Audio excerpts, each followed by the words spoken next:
I'm Lauren, and I'm a wildlife biologist. I'm David, I'm a wildlife filmmaker, and together we're off to Ethiopia in search of Africa's rarest canid. But first, we want to explore the country's most unique wild species.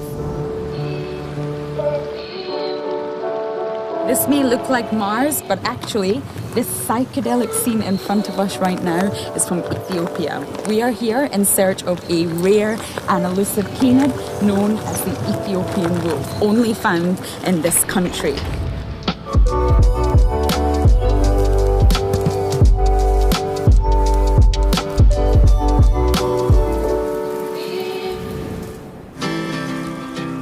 Ethiopia, the lands where the wolves wander.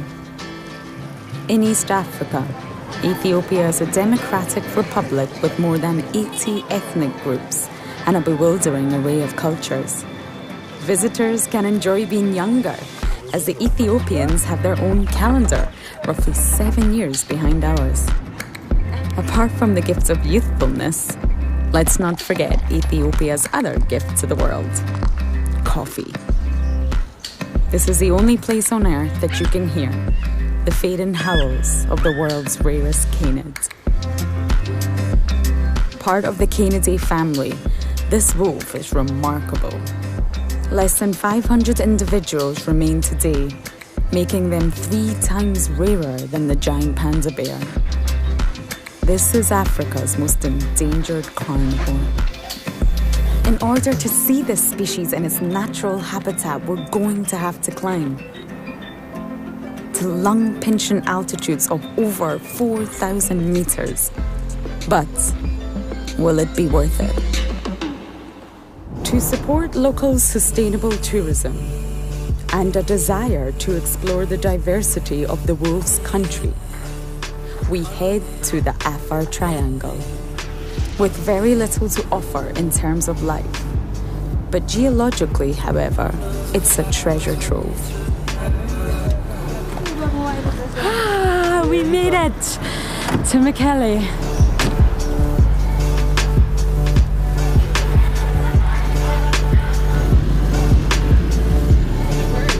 The Danakil Depression, also known as the Gateway to Hell, is a geological depression that has resulted from the divergence of 3 tectonic plates in the Horn of Africa.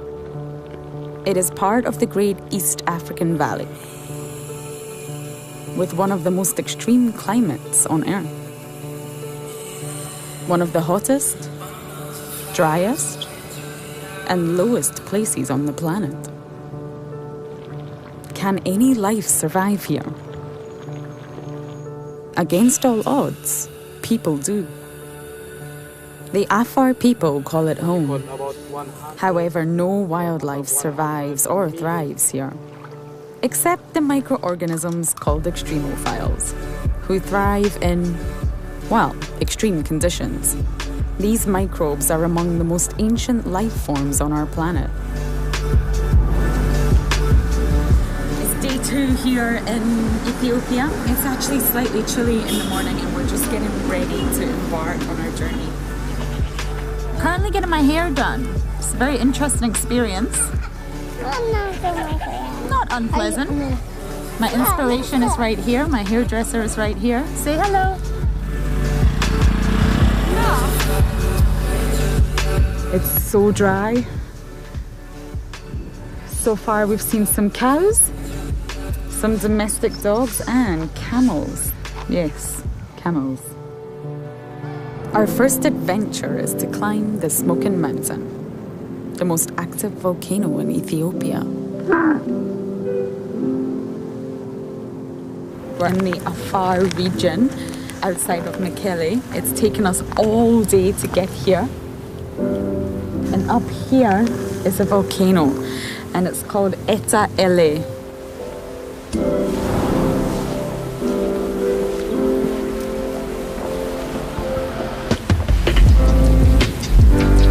The sun has risen. We managed to watch it from up top of this volcano. The smoke, the chemical sulfur smell that's coming off this active volcano is incredible.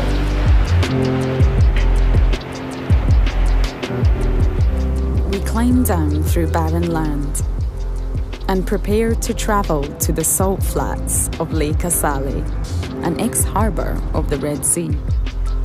Lying at 120 meters below sea level. Salt is the region's white gold and was a form of currency in Ethiopia until the 20th century.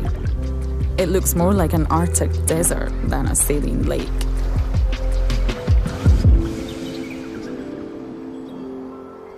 Slept under the stars again last night. Dobby slept very well. I probably had 2 or 3 hours sleep. I got woken up by a cat crawling all over me and then a goat coming to sniff my face. We have arrived at another salt flat and we've got an hour's hike to get to the place that I'm probably the most excited about of the whole trip. What makes Danakil Depression really famous is this place we're going. As if painted with neon highlighters, Dalol, meaning colourful, is a cauldron of burning salt, volcanic rock and sulfuric acid. Coloured white, yellow, brown, orange and green. More alien than Earth-like. It's a sweltering, foul-smelling, punitive place, and yet tourists, like us, cross continents to see it, with a delicious aroma of rotten eggs. We came here in search of the Ethiopian wolf. We came here looking for wildlife, and we've ended up at a place where there's absolutely no life whatsoever. What is the future for the Danakil Depression, void of all life? One theory suggests in a few million years it will be the birthplace of a new ocean, with the tectonic plates underlying the depression moving ever so slowly apart, and the land continuing to drop further below sea level. It's time to leave the hostile, barren terrain in the Afar Triangle and venture south. From the lands where nothing can survive to the thriving plains of the Bali Mountains. The land where the wolves wander. Will we be lucky enough to see the wolves in their natural habitat, where they are said to be easily sighted, but paradoxically rare? These animals are not crying wolf, at risk of their howls fading forever from the Horn of Africa. Follow us in episode 2 to see if we manage to spot the wolf.